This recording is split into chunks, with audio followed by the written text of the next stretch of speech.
Hey, what's up, everyone, and welcome back to another week here on the Matt LaStalia Show. This week, we're going to be touching on something that is really near and dear to my heart because it is one of the principles that this show and that my philosophy is built upon, and it's touching on resilience. And it's something that we've discussed before, but I feel like it's something that I need to rehash and kind of needs to be brought up again from time to time in order to give it its due course, if you will. Excuse me. The intent today is to discuss resilience. It's to discuss when resilience isn't enough, and is it ever enough? And what is it? How can we use it?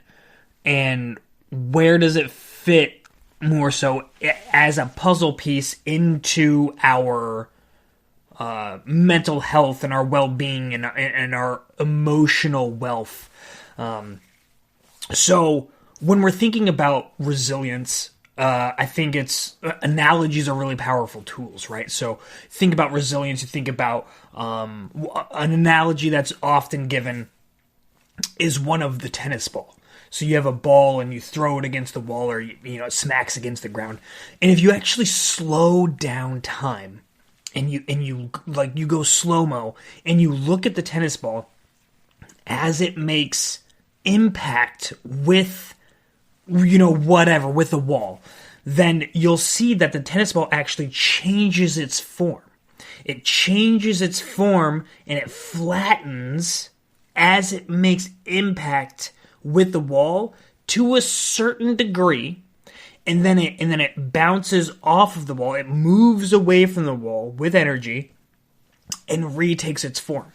And I think it's actually a great analogy. It's a great way to look at resilience, because when we're thinking about being resilient, we're thinking about dealing with obstacles, dealing with the things that come up in life, the issues, the circumstances that are rough. So us coming into contact with something that is difficult, something that requires effort to overcome and causes a struggle, right? And so that struggle is the wall, and our reaction to it is the ball flattening, right?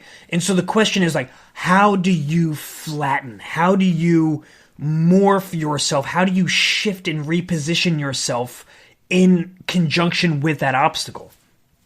And there's many different practices and skills and techniques that are involved in this that are really, really helpful, and I think that it's really good. It's really great to understand how to deal with these types of mental strife and mental tribulations that come up, because that's really what we have to deal with. When you think about us dealing with stuff, we don't really, we'll have to deal with the pain and it will hurt, but we don't do anything to fix the pain. And it's this weird thing, this weird transitionary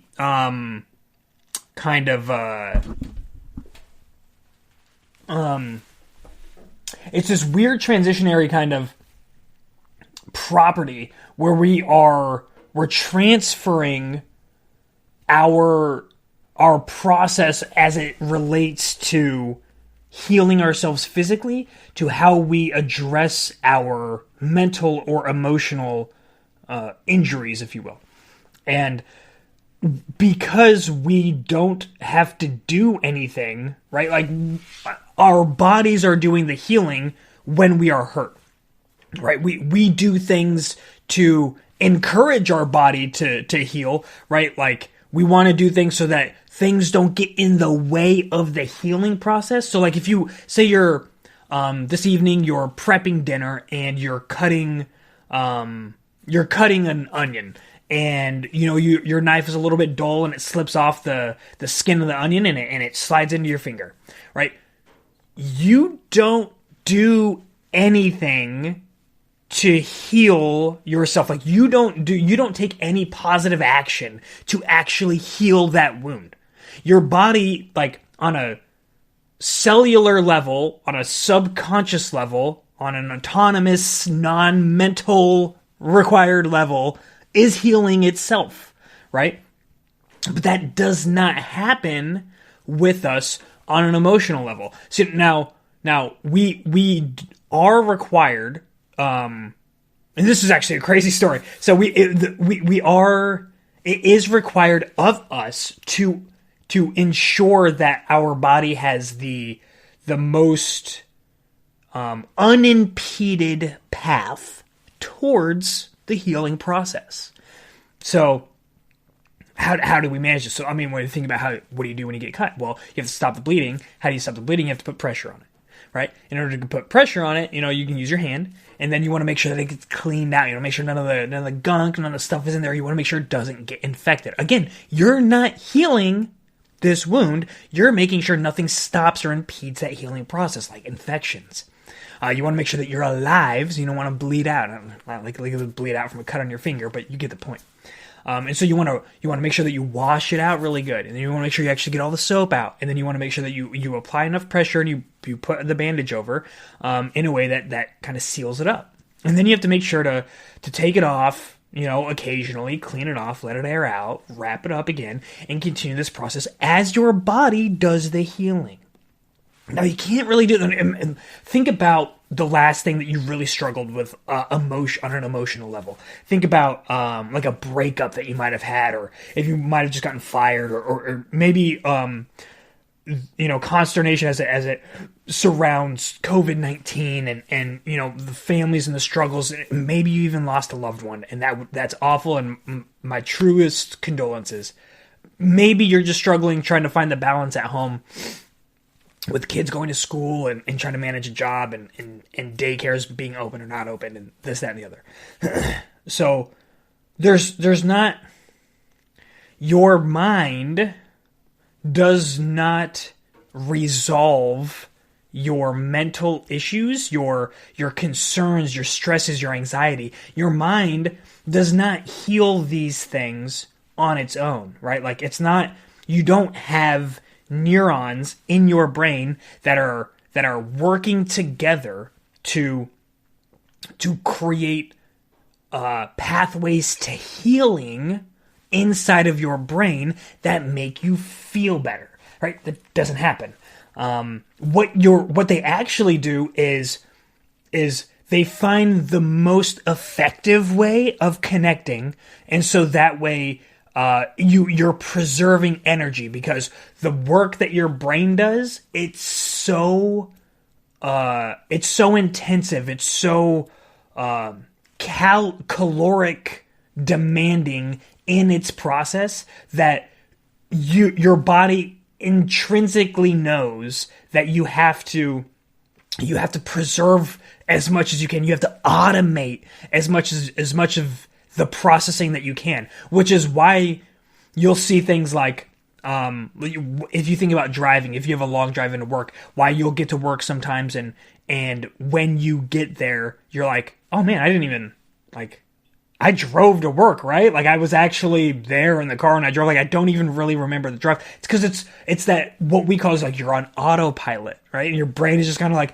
hey man, we got this muscle movements, like we got it down, we know how to drive, we've been doing this a lot, we know the path, nothing crazy has come up. Like you're still paying attention, but it's in a way where your full cognitive awareness and your cognition is not fully required in order to accomplish this task anymore. It's on tap right there, but it's not fully engaged the way it is if you remember when you were 16 and you first got behind the wheel of the car and you're freaking out, And so it's an interesting story that I thought about when it came to the wound is that it actually goes back to a story from what was the president's name? It wasn't Woodrow Wilson. It was Calvin Coolidge. I want to say it was. I believe it was Calvin Coolidge, and his son was playing tennis, and while he was playing tennis, he developed a blister. And after they were playing, and the blister ended up like kind of busting open and was bleeding, and what was this? He was the president in the 20s, I want to say, something like that. Like, not that long ago, pretty long time ago. Well, I guess, good grief, that's like 100 years ago now. But still, 1920s, right? This wasn't like the 1500s. This wasn't the 1700s. This was 1920. You know what happened to his son? His foot got infected, and he ended up dying. The president's son, the president of the United States, his son, privy to the most, like, to the best healthcare that, well, formal Western healthcare, I would imagine, at the time, the best of our country's ability to provide care for, died from an infection. Like, it's madness. So we have to assist, we have to ensure that our body has a clear path to victory, right? And so, but it's not the same with our brains. With our brains, we have to do the work, right? We have to do the mental lifting.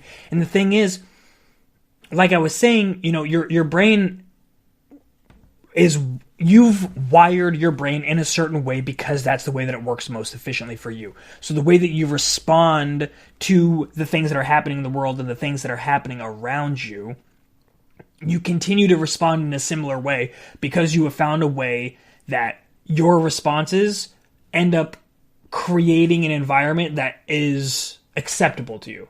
And that's not to say that this is the best. Almost assuredly, it's not the best. Ask your spouse, and I promise that they'll side with me on this one. So, what I'm getting at here is that in order for us to do the work of being resilient, we have to consider that we cannot take the same approach that we take with physical injuries, right? We cannot take the approach of, we need to just nurse this along. We need to be passive participants to the process of healing. That we need to be clearing the pathway so our brain can emotionally heal itself. Because while time does, you know, people say time heals all wounds. Time really dulls all wounds with enough removal from the process. But even so, if you haven't dealt with something and you just shoved it away for a long period of time, if that thing comes up and smacks you in the face again, if it pops up right in front of you, you may not be able to handle that as well as you'd think, as well as you think by your dulled recollection of that event, right? So, like, if you run into that ex that broke your heart 15 years later, you might end up having a little bit more of a significant reaction than you would have anticipated. You might end up being fine, but there is a possibility because it's just time. You didn't actually do any processing. Those who are handling it well have actually done the work, whether they be conscious of that work or not. They've done additional work other than just putting it out of their brain, right? They've developed, they've grown, they've transitioned, they've transformed.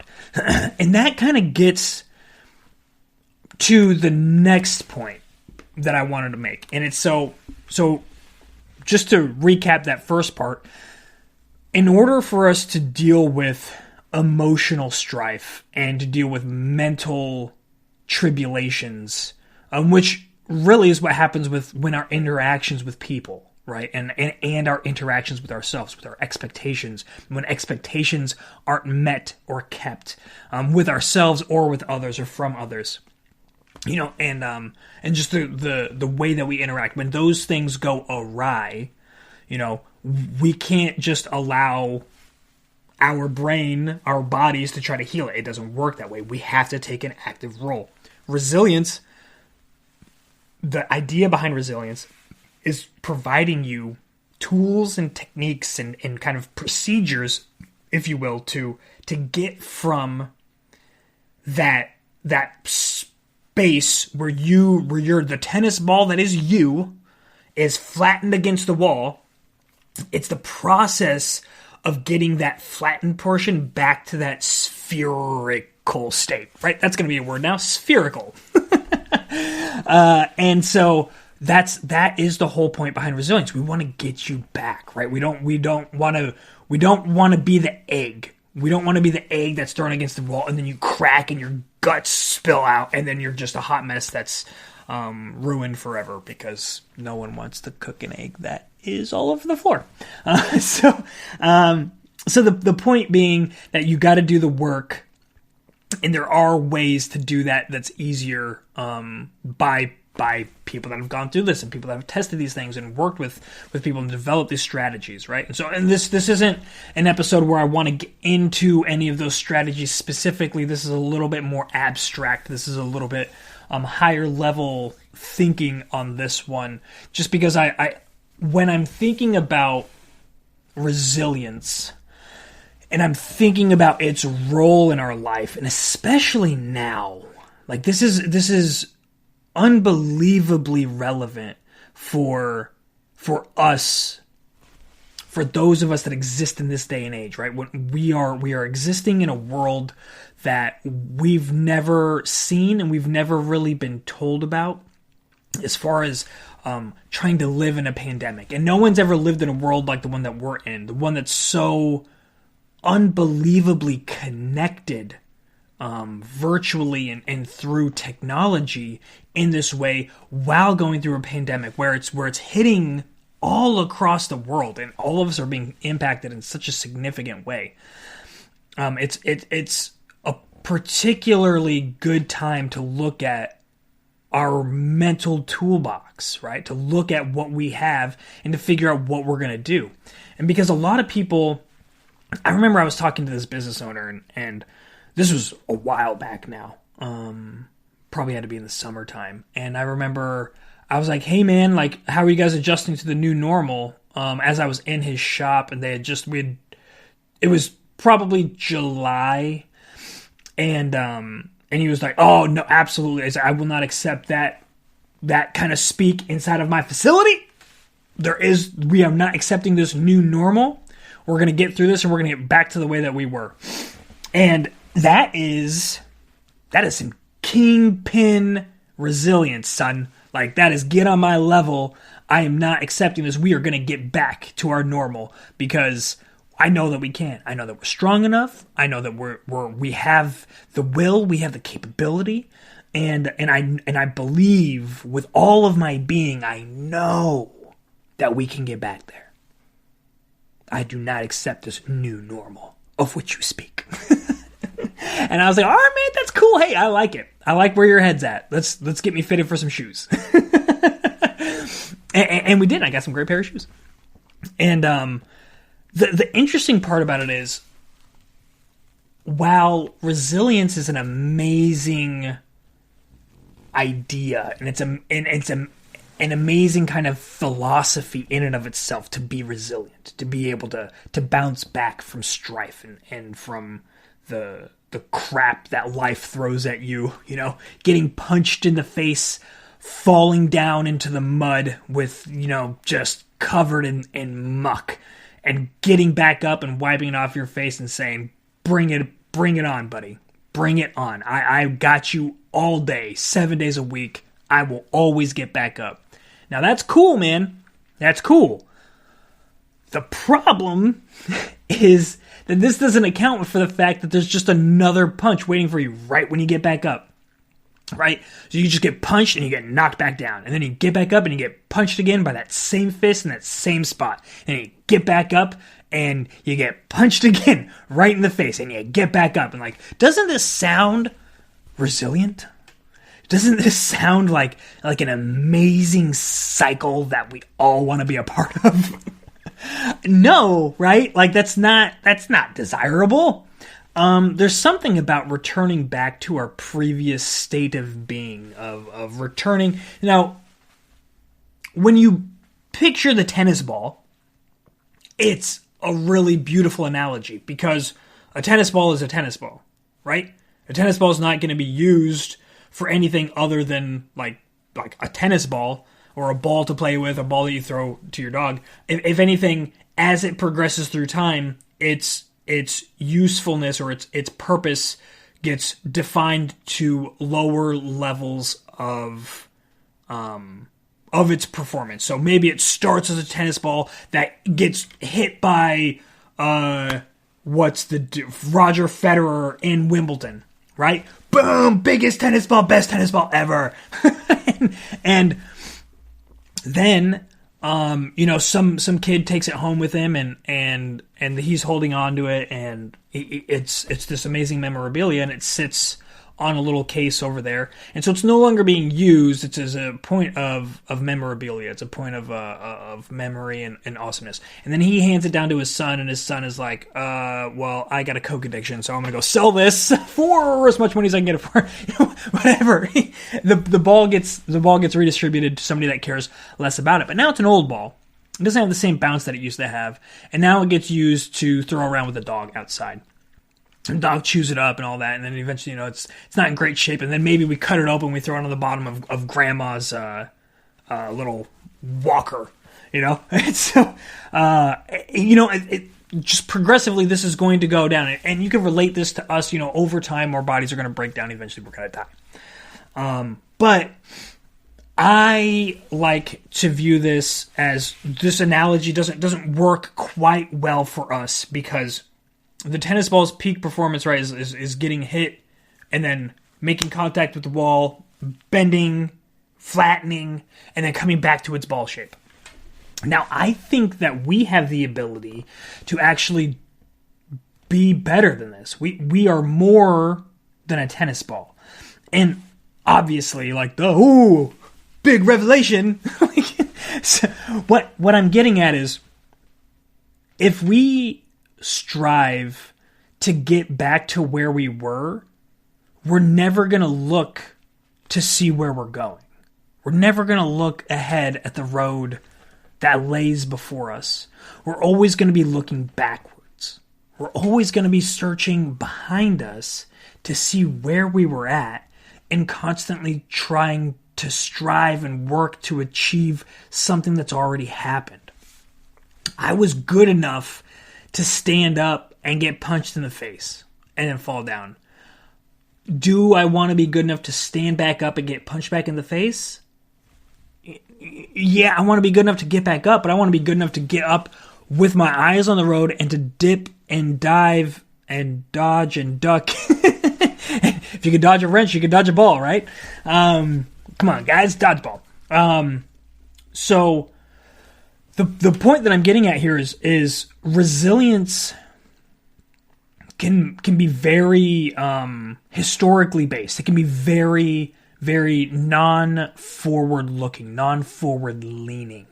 And I think that's where the problem falls in with resilience. And it's not necessarily a problem with resilience. It's the problem that I see with resilience coaches and this, when they take an idea and they just work at they try to shove a round peg into a square hole, and it just doesn't work right. It doesn't exactly fit. But if you just keep pushing it, just be a little bit more resilient, and just be happy. This is how you be happy. You don't be happy.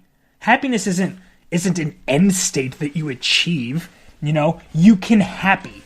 When we talked about this, I talked about that when Darren Brown went on Simon Sinek's podcast, and they had a conversation about happying, turning important nouns into verbs, turning these ideas of end states into states of being. There's a very strong difference and very important delineation there.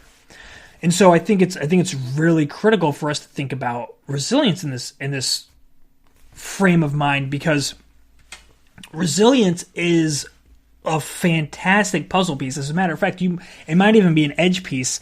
It may be as important to be a corner piece, but it's not the whole puzzle. It's not even the whole frame. It's definitely not all the corners. It's a pillar. It's a very important pillar to understand how to get yourself back into a strong state after falling down, after knowing how to get yourself back up and having the grit and the determination to pull yourself back up. That's huge. But it can't stop there, right? So what I think that I wanted to give as a kind of an illustration of this is when you think about your own stories of transformation. That's what I want you guys to think about, your own stories of transformation, because that's really what is missing in resilience. Resilience is you get back to where you were, but there's no transformation, there's no growth. And so if you go back and think about the times when you were hit hardest by life, how did you respond? Are you the same person that you were before that? Are you worse off now? Are you still worse off for that thing? Or are you better off? Have you changed? Have you morphed? Have you transformed? So my story, when I joined the military, I came in as a pretty soft civilian, and I was not in great shape and not terribly disciplined. I get pretty good work ethic. I'd show up to work. I'd work my butt off while I was there, and I'd go home. But once I got home, then their discipline would kind of go out the window. Like, what are we gonna do? Whatever, let's go have some recreational activities that are a really good time. And it was fine, but then when I joined the military, it's like when you went to basics, like they broke you, right? That was the intent, is that when you went there, they would strip you of everything that was you. And they would get you up at 4 a.m. and just smoke the living dog crap out of you. Just didn't matter how cold, how hot. Like, you're going to be out there. You're going to be in the rain. You're going to be in the snow. You're going to be in the mud. You're going to be in the sand. You're going to be in the rocks. Again, you're going to get it. You're going to get after it. And there's no question that by the time that they are dragging you by your helmet through the crap and through the rocks, and through the rubble, there's no question that at the end of the process that you're better off for it. There's no question that going through those hardships makes you better, makes you harder, makes you more resilient. And it doesn't just harden your spirit.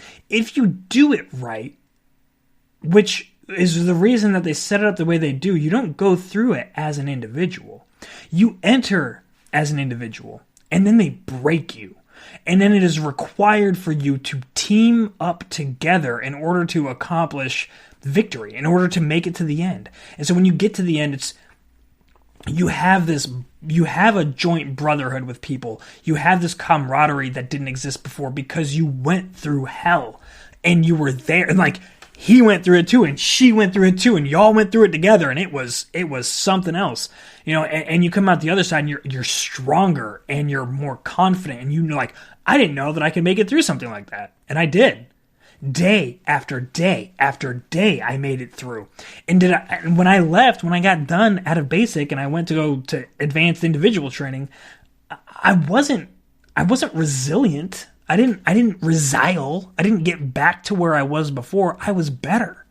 I was better for it. I hit roadblock after roadblock and obstacle after obstacle, and I improved. It hurt, and then there was recovery, and then there was strengthening and growth that happened after each time. It was incredible.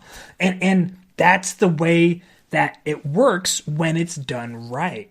And that is actually, it's called something else, but I'll tell you what that is in a little bit, but I want to go a little bit further into this, because it doesn't just end there, right? That's kind of standard, and that is a system devised by man in order to elicit that very outcome, right? And so the question is, well, how do you do that when it's not a system? Like when life throws something at you, life doesn't care, if you recover. Life isn't designed for you to grow, for you to even resile. It's not built that way.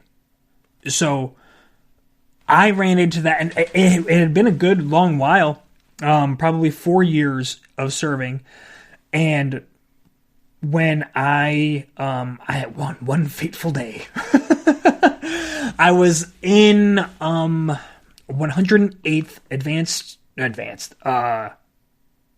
our anti-air defense artillery. Wow, it has been a while. And 108th ADA, air defense artillery, and when we were there, it was interesting because our company commander was, I don't want to get like too much into the military weeds here. So you have people that run airborne operations. Airborne operations are when you're jumping out of an airplane with a static line with about 4 seconds of free fall from about 1,000 feet in the air. And you're getting the chutes and everything are designed to get you from, like, so you have 4 seconds free fall, chute opens, and then the chutes are designed to get you from that point to the ground as fast as possible while minimizing injuries. It's something ridiculous, like, in a combat situation, an airborne operation is considered successful if 60% survival rate from the jump. Like, get to the ground and live. Now, that's also incorporating like anti-air gunfire and things like that, but it's also injuries and people that get stuck in trees and not in the right places and all of it, right? That's just a fun tidbit. So we were jumping, and the thing is that there are people that run those operations. There's people that go through very highly specialized training in order to run these airborne operations, that make sure that they do the inspections of you in your equipment. They run the operations, they organize how the equipment goes on and how the people go on, and then they give you the commands inside the aircraft. They open the door, they do the inspections on the door to make sure it's all safe, and then they exit you out. And we had a company commander who had gone through this training, and it was required that all leaders would go through this type of training in order to be in an airborne unit, the units that are required to jump. So what this commander thought was good was to conserve our budget by only sending the slightly above the number of people required to fill one aircraft. So we had our unit, our battery, and of that, he didn't send everyone to airborne school, just enough people to fill an airplane, plus a couple extras, because sometimes people get hurt. So, this fine gentleman, who I'm sure is still an outstanding officer in our United States Army today, is, like I said, he was running these operations, and the thing is, when you are in that position, you get decorations for completing so many successful operations and fulfilling different functions in conjunction with the operation. So, like, if you're fulfilling this duty over here or this duty over there, if you're a safety, if you're an actual jump master, if you're on the ground, like basically manning the radios, like all of these are roles that are required. And as you stack the roles up, you get rewards. And so, and it looks really good on an evaluation, which makes sense because he ended up getting promoted.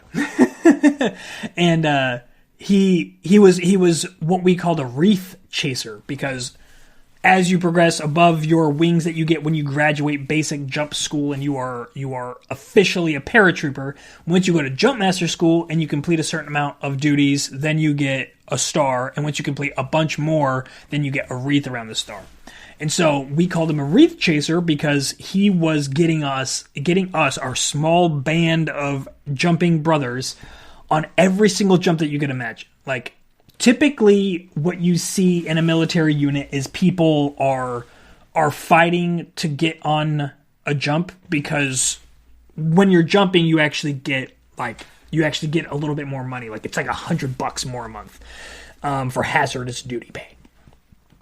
And what people typically have to do in larger organizations, they have to fight to get on jumps, because you have to jump every so often. You have to jump like quarterly in order to maintain your status, in order to maintain your pay. And it will actually start counting against you, and then it'll stack up the money that you owe them back if you go too far past that. And so people were fighting to jump, once every 3 months. typically, in a typical unit, like the 82nd. I remember I was in the 82nd later, and they were fighting for it. It's so funny because you would have thought it'd been the opposite. But anyway, I digress. So we were jumping like 3-4 times a week when the standard was fighting for a jump every 3 or 4 months. so we were getting it. We were getting after it. And I remember there were a couple of times when we were just jumping so much that I got real lackadaisical about it. Jump out and I'm like, whatever, I've done this. I remember I was a private first class in the Army for like a year, and I had like 27 jumps. And it was absurd. Like, people were like, what? How many jumps do you have? I'm like, yeah, man. Like, all we do is jump. And so, one fateful day on jump number, God, I always get it mixed up. I think it was jump number like 47. I exited the aircraft. Beautiful day. Sunny. I think it was a Saturday, actually, which kind of sucked. But I loved jumping. I loved it. I loved airborne operations. It was a significant part of the way that I perceived the military. It was how I saw myself as a soldier. I saw myself not as a soldier. Like, yes, I was a soldier. Yes, I was an air defender. I was a Stinger missile Avenger crew member. Yes. But first, and this was the type of pride that our unit carried, is I was a paratrooper. Like, I jumped, and all I ever wanted to be was a jump master, was to be there. And I knew that if I made it there, then basically my career would be set for me, and I could just ride out and do whatever I want. I could write my own ticket. I could get into my intent was to be able to eventually get to do a tour with. So there was transitions. I went into intel for my job, but it didn't matter because I was still airborne. That's when I went to the 82nd. So I left air defense, went into the 82nd as an intelligence analyst, and but I kept with me my airborne status, my wings, and that's. So when I showed up, I was like, I want to go to jump master school. And they're like, cool, man, do it. And so I went, and I made it. I passed, and it is a very highly attrited school. It's one of the highest attrited schools in the Army, just by the percentages, just because so many people can go, and they eliminate so many from it. There are obviously far more difficult schools like Special Forces, Q Course, and Ranger School and all that. But as far as like the actual percentages, I believe that it was like a 33% pass rate at the schoolhouse that I went to in Fort Bragg. And so it was incredible. It was an incredible achievement. And I remember I went out and I pulled my very first duty, and it was great. I actually had pulled my first. Let's backtrack a little bit. So prior to going to school, I was jumping, and I jumped, and I remember I jumped, and I landed, and I got up, and I was like, it was kind of a hard landing, nothing too out of the ordinary, but I got up, and went back home, and got up the next day, and I remember sitting with my son in my lap. I leaned forward, and I kissed him on the top of his head, and I felt something in my lower back just boom. It felt like a spring came undone. There was almost like a popping, and then there's this vibration just down there in my lower back. And I was like, whoa! It didn't even necessarily hurt. It was just like, wow, that's interesting. I've never felt anything like that before. So it was an experience. And so from that day to 2 weeks later, I went from that spring vibrational feeling to not being able to feel my feet. And I remember I actually fell into my buddy's arms at work, and he's like, hey man, we're taking you to the ER. And I was like, all right, I'm about it now. I was fighting him about it the whole time. I was like, no, I'm fine. I'll stretch it off and it'll be fine. And so I started going to the docs, and being the good old Army socialized healthcare system that it is, that was in September. I wasn't authorized to get an MRI until November. And during this time, I decided that I wanted to go to Jumpmaster School. And so, and keep in mind, in Jumpmaster School, you have to wear the equipment that you wear when you jump for 40 hours because you're required to get 40 hours of practice time inspecting people. And you're inspecting other people in the class, which means that if I'm inspecting people for 40 hours, other people are inspecting me for 40 hours. And so over this 3-week class, or was it 3 week or was it one? I don't remember. It doesn't matter. Over a very, very short period of time, I wore the gear for 40 hours, and sometimes it's with combat equipment. So it's like big old rucksack on the front and weapons and all that stuff. And just killing my back. But it was my goal. It was my dream. It was like, this was a pinnacle moment for me. And I had actually gone through before when I was in air defense, right as I was getting ready to make the transition, and I failed one of the easiest. I made it through all of the hardest parts of the course, and I failed one of the easiest parts right at the very end. So I went back for round 2, and injured, and in bloody agony the whole time, but I made it, and I passed. I made it through all the difficult parts. I made it through the easy part, and I gained the acclaimed title of Jump Master. And it was, it's very celebratory. It's very highly regarded in airborne units. So it was really cool. And so I went to perform my first duty, and it was a Wednesday. And I went to, you have to pull a safety kind of for the first duty. And so I was doing that. So you don't actually jump on that one then. Like if you're performing some of the duties, you actually jump with the guys at the very end. This is a duty where you're the guy who stays on the plane. So I go through it. I'm the one that's like kind of inspecting. I check out everyone's equipment and everything, and I'm going through and I'm get them all onto the plane, get them seated. When they get up, I'm going through and I'm checking to make sure that they're all holding their static lines correctly. And then I'm also the one at the door. So when they're walking towards the door, they're the one they're handing off their static lines, and I'm the one grabbing it and raking them, is what we call it. And so we move them to the back to make sure that there's separation and that the loose static line doesn't wrap around the next person. And so they're filing, and I'm raking. And I remember being terribly nervous because we were with what they call load masters from the Air Force.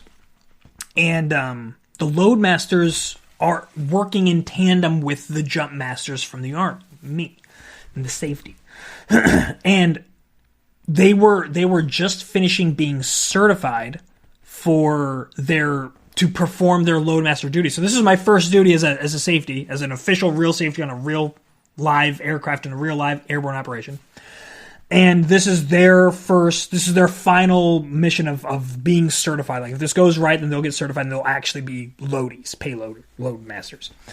And it was funny because I was really, really, really nervous because I'm trying to remember the numbers. We would try to get as many people out on a single pass as possible as safety requirements allow, or would afford. And so I remember we were jumping in, and the question is, are we going to get 20 or 21 people out of the aircraft in a time? Because if it's 21, then we can use basically like a winch, and then we wrap it around the static lines that are all dangling outside of the airplane, and we just electronically bring them in. But if it's 20, you got to do it by hand. And the person who does it by hand is the safety. And I was the safety. And in order to do that by hand, you're not tethered, and you have some rinky-dink crap parachute on. You have to go to the door, that's open, put your foot onto the frame of the door, grab the static lines and rake them and just pull them in. And you're pulling against the speed of the aircraft, which is picking up pace after the people have finally exited. and I wouldn't have been nervous, but my back was in so much pain that I was like, all it's got to do is like one tweak the wrong way and I'm going out, man. And I was convinced. I was like, there is at least a 50% chance I'm leaving this aircraft. And I'm hopefully that this rickety old thing on my back actually works. Thankfully it was 21 people, and we had to go by the book, and so we had to use the winch, and I was so grateful. But I remember that was a Wednesday, and it was a beautiful operation. Everything went really well. Everyone landed, and it was beautifully run, beautifully executed, and everyone had a good time. Now, when Friday came around, I got a call from the doc, and he said, "Hey man, I got your MRI results in. I need to see it. Come on into the office." So I went in, and he's like, "Hey, so I heard you just pulled your first safety. How did that go?" And I was like, "Oh, it went really good. I'm really excited.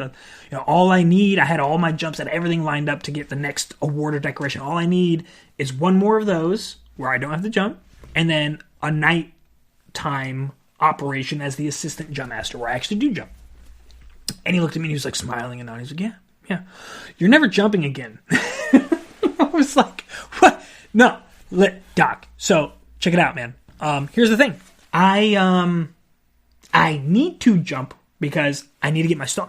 And there were many reasons. We won't get into the politics of that, but there were many reasons I felt like I had to get it. And he was he wasn't convinced. He knew. He's like, "No, man. Like, listen. Do you want your star on your chest while you're sitting in a wheelchair and your kids and your grandkids are coming up to you and saying, 'Man, I wish I could play with Grandpa and Dad'? Or do you want to be mobile? It's your call." And it wasn't really, I wasn't going to jump.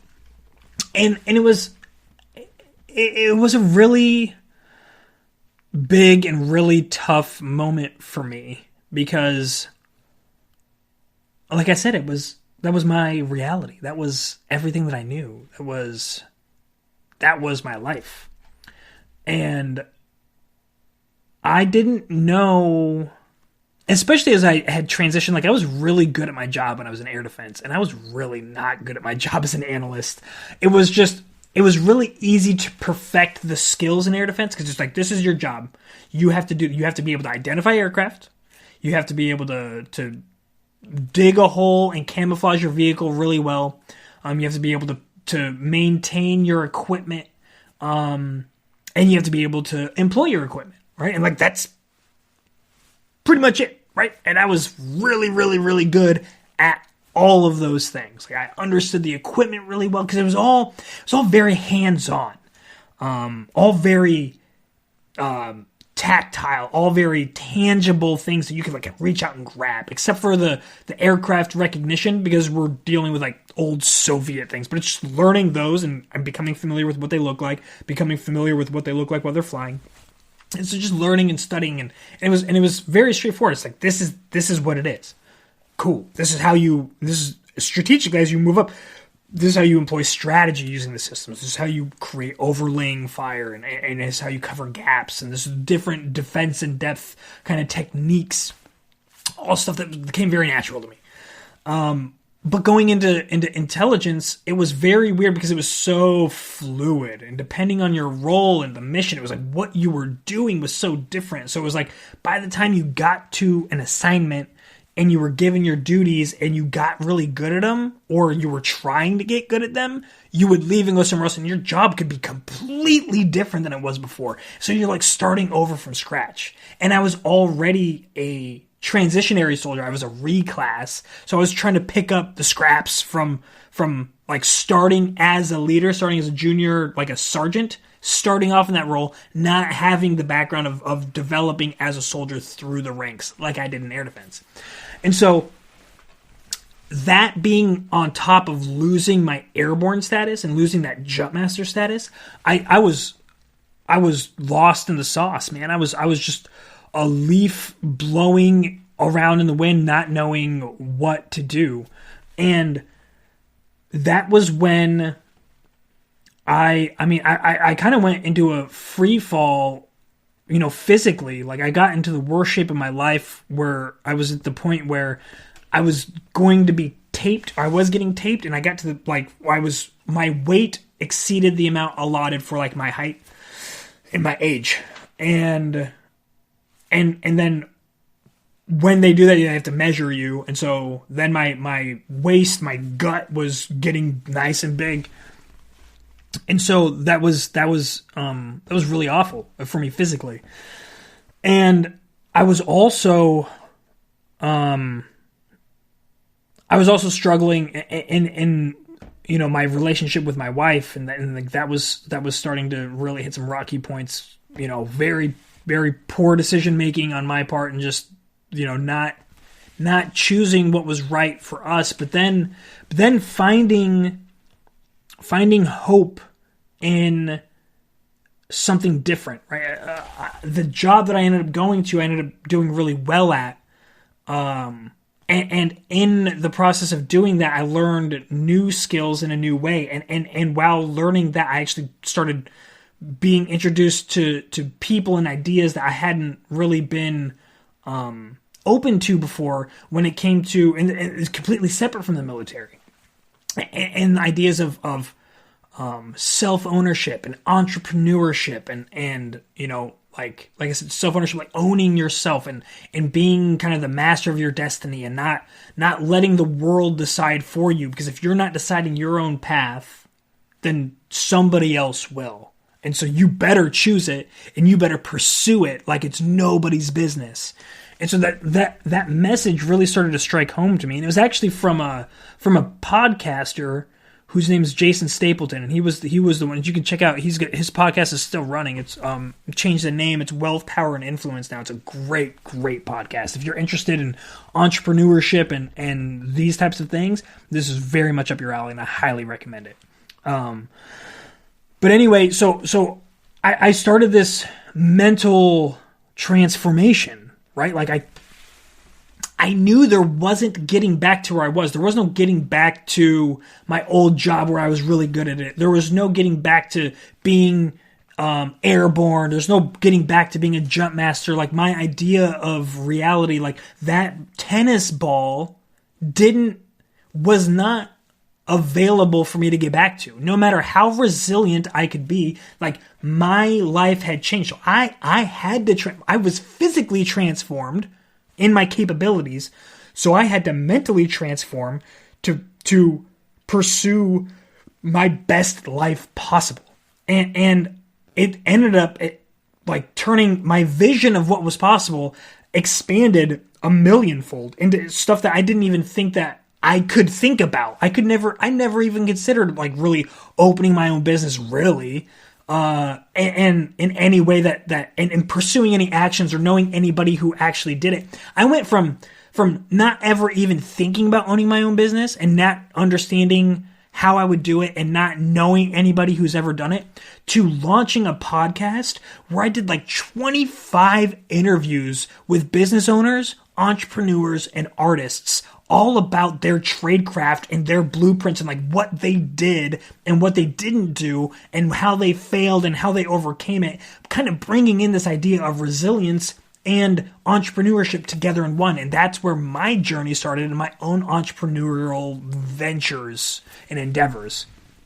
And so it's this that I wanted to pull out. It's resilience is a piece. You need to be resilient. You need to be able to get back up. There's grit, right? You got to have the determination to continue fighting when things are hard, right? And having resilience, having grit is so crucial for you to be able to overcome these things. But it's not enough. It is one piece of the puzzle. You have to have what Malcolm Gladwell calls anti-fragility. You have to be able, if you get punched in the face and you fall flat into the ground, right into the mud, and you're just covered, you need to be able to take this mud, pack it together, throw it in a kiln, heat this thing up, and build bricks, right? And you build these bricks and you build steps, and then you're crossing a bridge. You build a bridge, you build a staircase up to a level that didn't even exist before. It always was there, but you weren't aware of it prior to getting punched in the face. And in the process of recovering in your battle of resilience to get back, you found the tools, you found what was necessary to get yourself not back to where you were, but even better, to moving beyond that. And that's what I did. And all honestly, for me, it all started with a podcast. It all started opening my mind up to the possibilities of training and self-learning and watching videos and figuring out how do cameras work and how do mics work and how do you even distribute a podcast if you wanted to do that? And what would I even talk about? And it's like all of these things I pieced together over time and over months, weeks and months and years of work, and it's continuing to develop. And that's the beautiful thing, is that it's not a destination. It's not like I resiled and I'm here. It's not like I anti-fragiled and now I'm here.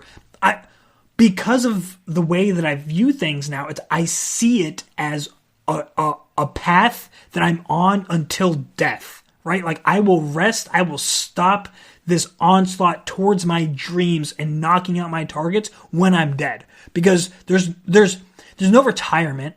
There's not, and the thing is, it all goes back to purpose. It all goes back to why. When you are pursuing your why, when you know your purpose, it changes everything. It's no longer, I was going to say it's no longer work, but it's absolutely work. You have to put work in. You have to know that even when it's your dream, even when it's your passion, there are days when you are just, you're on the struggle bus, son. It is not always easy. It is very hard, but that when it's in pursuit of that why, when it's in pursuit of that purpose, that gives you that energy from which you can pull from to pull yourself out of the muck. I don't know how people do it. People do it for different reasons. When they're not pursuing their why, they do it for their families. They do it for their loved ones. They do it for survival. All of that is so.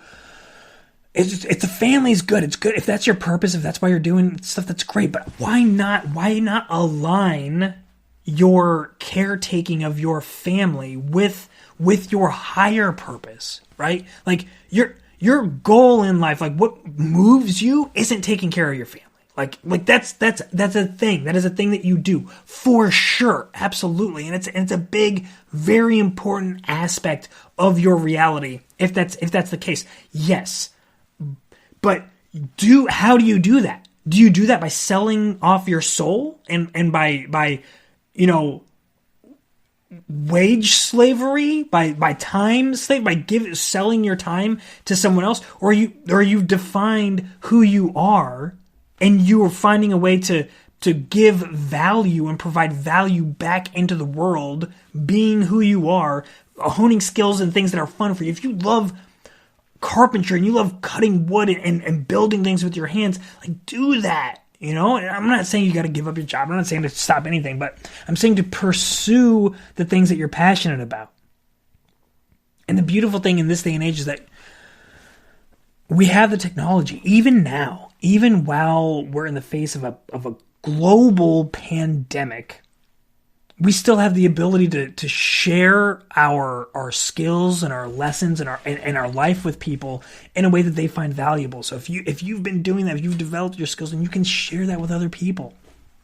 It's a beautiful thing, man. I just heard some ridiculous stats like there's something like 7,500 hours of video uploaded to YouTube every minute. I don't even understand how that maths, right? Like, that doesn't seem like time can work that way, but it's working that way.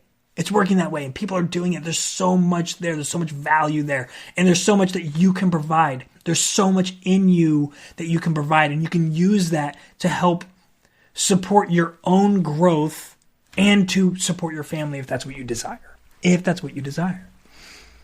But that's really the reason why I'm here, and it's the reason that I want to keep coming back to the show is because I want to get people closer to that feeling. I want to get people closer to the understanding and the reality that they can achieve great success while pursuing their passions. It doesn't have to be one or the other, but really, like, even if your passion doesn't bring you sustenance, like, it's important for your emotional well-being, your emotional wealth to promote that. It promotes your emotional wealth when you pursue your passions, when you pursue your why, and then all of the people closest to you benefit from that. And so that's what I'm encouraging people to do, because you want to improve the life of the people that you love, improve your mental clarity, improve your purpose, and work on your purpose. And I've got to say that every day that I come in here, I feel like I'm doing that. And it brings me so much passion, and it lights me up, and I love this so much. I love being here with you guys. It's absolutely great. And I hope that you guys are getting value out of this. And if you do, I have a request, and I know that it might be asking a lot, but I feel like I do need to ask it. It's just, if you are finding value from this, please like and subscribe, and so that way you can join me every week that we come back and do this. And if you can, and if you do that, then if you know some people that you think would gain value from this, I love the expression. I know some people that have talked about this, and I think that it makes a lot of sense. If you know two people, like, I don't want you to mass blast this out. Like, you don't need to share it on your social media, and like, look what I'm listening to. If you want to, by all means, that's great. But I think that it actually has more power if you actually know, if you're thinking about the people in your life, and you're like, who needs to hear this? I think Susie. I think my Aunt Susie needs to hear this. And yeah, I have a real Aunt Susie. But for instance, I think Aunt Susie she would really enjoy this. I think she'd like it a lot. I think my cousin, I think he'd really like it too. And you know what? Like, I don't know, man. I don't think Jimmy's ready to hear this thing, but I think that I think it would do him well. I don't think he wants to hear this, but I think that it would do him well. If you find two people that you think would like it, and one person that you think it would serve, please share it with them. The way that we grow here is by word of mouth, and that's 100% the method. When you guys recommend the show, when you guys talk about the show, that's how we get growth. And the thing is, my goal, my intent, my purpose, like I said, I light up when I get people close to their goals, and when they start to light up, when they get close to their passions and their why. And so my intent is to be able to reach and impact 10,000 people this year. I want to hit 10, and I don't care about subscribers and likes, like as far as 10,000 in numbers. I want to impact 10,000 lives. I want to know that I've touched 10,000 people this year, and the only way that I can do that is with your help, because you're the ones that are here. You're here. You're deriving value. You know that when you leave this, you're walking away better off than when you started. And that's why you come back. And so I'm asking you to bring other people into the fold. Bring other people and let other people share in what we're creating here. And then if you really find it valuable, you can go to iTunes and you can give it. We're there. We're on all the podcasts too. If you're watching this on video, we're there. And if you're on the audio side, we're on YouTube. We're on the videos as well. But if you feel that I've earned it, then give us, rock us out at 5 stars and leave us a review. That's huge for getting people familiar with the show that are not familiar with it yet. And so I appreciate you guys. I know that it's a huge ask. I know that you're already investing a bunch of time here with me. And so why be asked to do more than what you already do? And it's to help me to hit that goal of 10,000 people, because I want to change 10,000 lives. And the thing is, if you're the ones who are sharing the show and bringing people here, then really it's not me changing their lives. It's us together. It's us working together to make this change in people's lives, to get people closer to their why. And the more people we get operating and living closer to their why, the better the lives of all of the people around them are going to be. So how say you? You down for the challenge? I hope so. Because if you are, I'll be back here again next week, and I look forward to seeing you guys then. Thank you so much.